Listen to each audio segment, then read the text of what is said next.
तो आज हम जिस विश्लेषण में उतर रहे हैं हाँ, वो श्रीलाल शुक्ल के लेखन का सबसे अंधेरा, शायद सबसे गहरा कोना है। बिल्कुल। हमारे पास जो स्रोत हैं वे उनके एक ऐसे उपन्यास पर केंद्रित हैं जो राग दरबारी के व्यंग्य से बहुत बहुत दूर है। जो एक खामोश शीख की तरह है। हाँ, ये एक बहुत जरूरी सवाल भी है। हम्म। देखिए, हम सब श्रीलाल शुक्ल को राग दरबारी के लिए जानते हैं ना, हाँ, बिल्कुल। जहाँ वो व्यवस्था पर हंसते हुए, गुदगुदाते हुए चोट करते हैं। लेकिन अज्ञातवास ये वो जगह है जहाँ हंसी खत्म हो जाती है। खत्म हो जाती। ये उस सड़ांग का आखिरी सबसे दुखद नतीजा दिखाती है।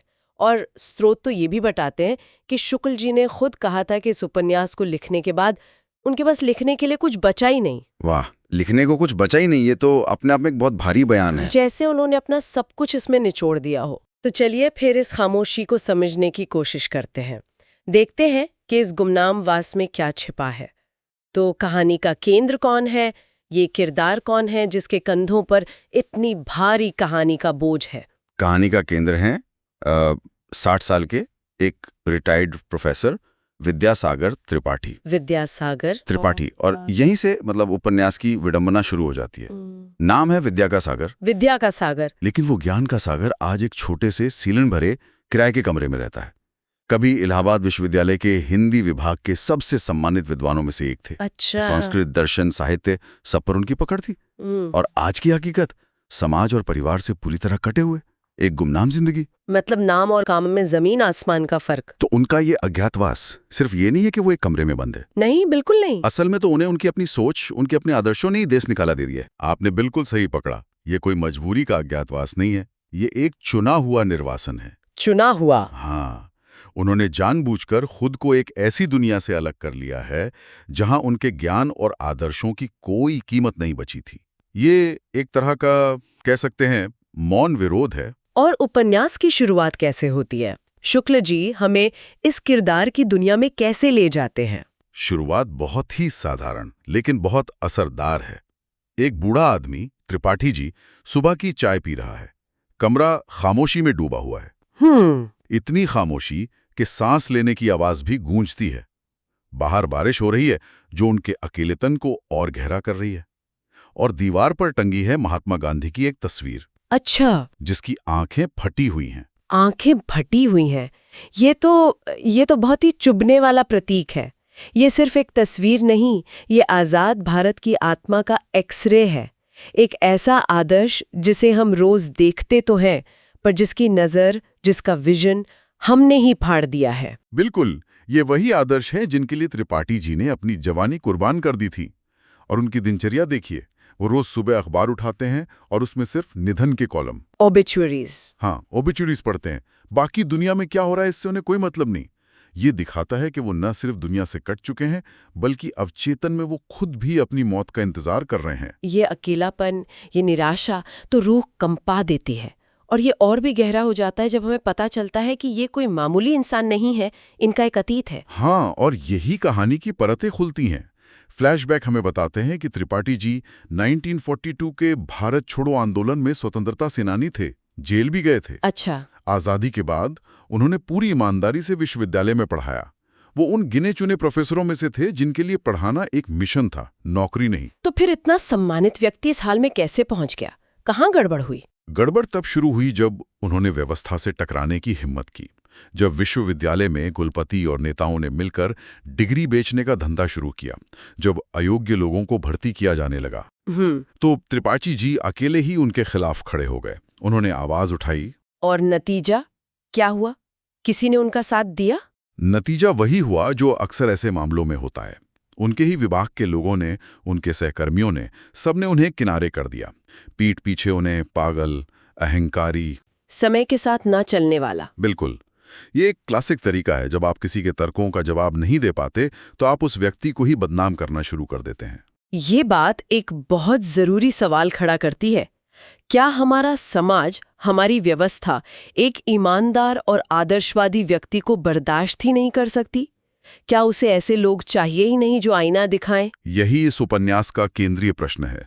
त्रिपाठी का संघर्ष यही दिखाता है कि कैसे व्यवस्था उन लोगों को ही बाहर फेंक देती है जो उसे सुधारना चाहते हैं। उसे सुधारने वाले नहीं, बल्कि उसके साथ चुपचाप बहने वाले लोग चाहिए। त्रिपाठी जी बहने को तैयार नहीं थे, इसलिए व्यवस्था ने उन्हें ही किनारे कर दिया। और ये सिर्फ बाहर यानी प्रोफेशनल लाइफ में ही नहीं हुआ। शायद सबसे बड़ा दर्द तो तब होता है जब आपके अपने ही आपको नहीं समझते।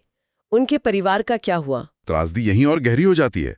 उनके बेटे और बहू ने उन्हें ये कहकर घर से निकाल दिया कि बाबूजी, आप पुरानी बातें लेकर बैठे हैं, जमाना बदल गया है। आपके इन आदर्शों से घर नहीं चलता। बिल्कुल, ये आज के दौर की व्यवहारिक और आदर्शवादी सोच की सीधी टक्कर है। पत्नी की पहली मृत्यु हो चुकी है और बेटी ने भी शादी के बाद संपर्क लगभग तोड़ दिया है। मतलब जो इंसान पूरे समाज के लिए लड़ा, उसे पहले समाज ने ठुकराया, और फिर जो परिवार के लिए जिया, उसे परिवार ने निकाल दिया। अब उनके पास बचा कौन? सिर्फ एक पुराना नौकर, मंगल। वो कभी कभी आता है, बिना कोई बात किए चुपचाप सामान रखकर चला जाता है। वो मंगल ही है जो उनकी बाहरी दुनिया से एकमात्र कड़ी है, और वो कड़ी भी खामोश है। तो वो पूरी तरह से अकेले हैं। लेकिन क्या बाहरी दुनिया से कोई दस्तक होती है? क्या कोई उन्हें याद भी करता है? हाँ, और यही कहानी का वो हिस्सा है जहां ये अकेलापन 2 बार टूटता है, लेकिन हर बार और भी ज्यादा गहरा होकर वापस लौटता है। 2 लोग उनसे मिलने आते हैं। अच्छा? पहला व्यक्ति है उनका एक पुराना शिष्य, जो अब एक बड़ा अफसर बन गया है। अच्छा, तो शायद यहाँ उम्मीद की कोई किरण हो सकती है। एक कामयाब शिष्य अपने गुरु से मिलने आया है। पहली नजर में तो ऐसा ही लगता है।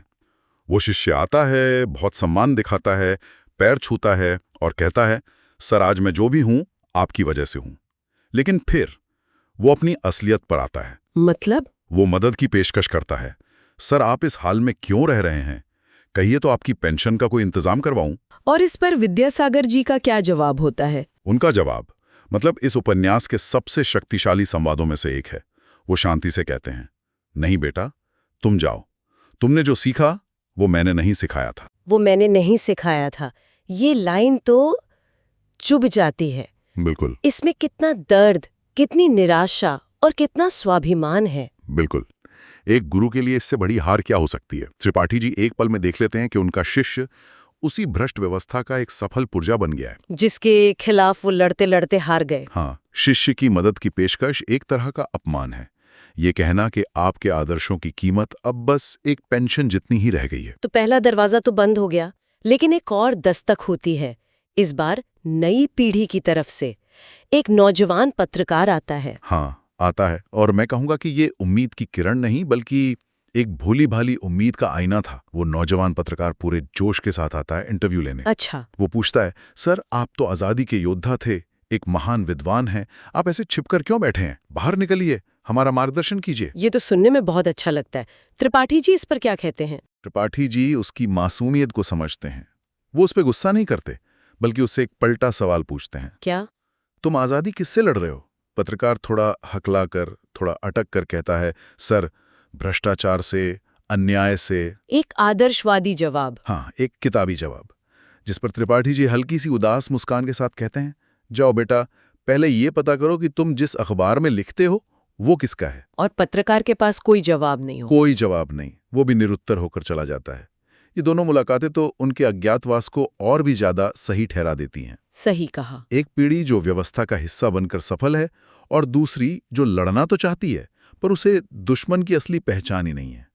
त्रिपाठी जी इन दोनों से ही खुद को नहीं जोड़ पाते। और उनका अकेलापन और भी मुकम्मल और भी गहरा हो जाता है। बिल्कुल। इसके बाद तो कहानी अपने सबसे अंधेरे मोड़ पर पहुंचती होगी।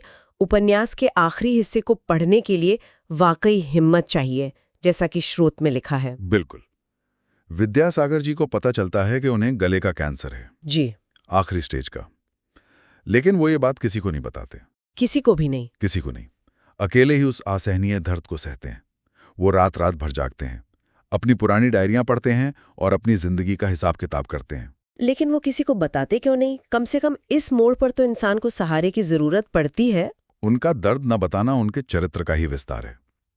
जिस व्यक्ति ने पूरी जिंदगी अपने सिद्धांतों के लिए अकेले लड़ाई लड़ी, वो अपने मौत की लड़ाई भी अकेले ही लड़ना चाहता है। हाँ, वो किसी से सहानुभूति नहीं चाहते। सहानुभूति उनके लिए एक तरह का समझौता होती है। अपनी पीड़ा को भी वो अपने सिद्धांतों की तरह ही निजी समझते हैं। इसी दौरान वो अपनी डायरी में कुछ ऐसा लिखते हैं जो इस पूरी कहानी का सार है ना? हाँ, वो लिखते हैं और ये पंक्तियां दिल पर हथौड़े की तरह लगती हैं। मैंने सोचा था कि सत्य के लिए जीना मुश्किल है, अब पता चला सत्य के लिए मरना भी उतना ही मुश्किल है, क्योंकि मरते वक्त भी कोई पूछने वाला नहीं कि तुम सच के लिए मरे। बाप रे, ये तो किसी भी आदर्शवादी इंसान की सबसे बड़ी त्रासदी है कि आपकी लड़ाई और आपकी कुर्बानी को पहचानने वाला भी कोई नहीं, कोई गवाह तक नहीं। आपकी जीत और हार का कोई गवाह नहीं। यही विद्यासागर जी को ये एहसास हो गया है कि उनकी मौत भी उतनी ही गुमनाम होगी जितनी उनकी जिंदगी का आखिरी हिस्सा रहा। ये एक गहरी निराशा है, पर इसमें शिकायत नहीं है। और फिर अंत आता है। आखिरी दृश्य क्या है उपन्यास का? आखिरी दृश्य उतना ही खामोश है जितनी पूरी कहानी। नौकर मंगल सुबह हमेशा की तरह आता है, दरवाजा खटखटाता है, कोई जवाब नहीं मिलता। वो थोड़ा घबराकर दरवाजा धकेलता है तो वो खुल जाता है। अंदर देखता है कि विद्यासागर जी अपनी आराम कुर्सी पर बैठे हैं, आंखें खुली हुई हैं, जैसे दूर कहीं कुछ देख रहे हों। उनके हाथ में एक कागज का छोटा सा टुकड़ा है। और उस कागज पर क्या लिखा है? उस पे बस 2 पंक्तियां लिखी हैं। अज्ञातवास पूरा हुआ, अज्ञातवास पूरा हुआ। अब परम ज्ञातवास की बारी है। परम ज्ञातवास, इस शब्द का क्या अर्थ निकाला जाए? परम ज्ञातवास यानी वो परम सत्य या ईश्वर से मिलन जहां कोई छिपाव नहीं है, जहां सब कुछ ज्ञात है। ये अंत बहुत शक्तिशाली है। उनकी मौत एक हार नहीं, बल्कि उनके सफर का एक तार्किक अंत है। एक ऐसी दुनिया से मुक्ति जहां उनके सच के लिए कोई जगह नहीं थी। बिल्कुल, उन्होंने अपना सांसारिक इस दुनिया का अज्ञातवास पूरा कर लिया और अब वो उस परम सत्य की ओर जा रहे हैं जिसकी खोज में उन्होंने अपनी पूरी जिंदगी लगा दी थी। तो ये था अज्ञातवास। जैसा कि स्रोत में लिखा है, चाय ठंडी हो गई और गला रुंध गया। ये उपन्यास कोई समाधान नहीं देता, कोई उम्मीद नहीं जगाता। ये बस एक आईना दिखाता है जो बहुत कठोर और सच है। ये राग दरबारी की तरह हंसाकर चोट नहीं करता। ये चुपचाप पाठक के अंदर उतरकर उसे अंदर से हिला देता है। और इसीलिए श्रीलाल शुक्ल का वो कहना कि इसके बाद लिखने को कुछ बचा ही नहीं, इतना मायने रखता है। ऐसा लगता है जैसे एक लेखक ने अपने जीवन का सारा दर्द, सारी निराशा और सारा सच एक किताब में निचोड़ कर रख दिया हो। ये एक लेखक का अपनी बात कहकर हमेशा के लिए खामोश हो जाना है। वाकई इस पूरी चर्चा ने मुझे सोचने पर मजबूर कर दिया है। ये कहानी सिर्फ एक इंसान की नहीं लगती। आप सही कह रही हैं।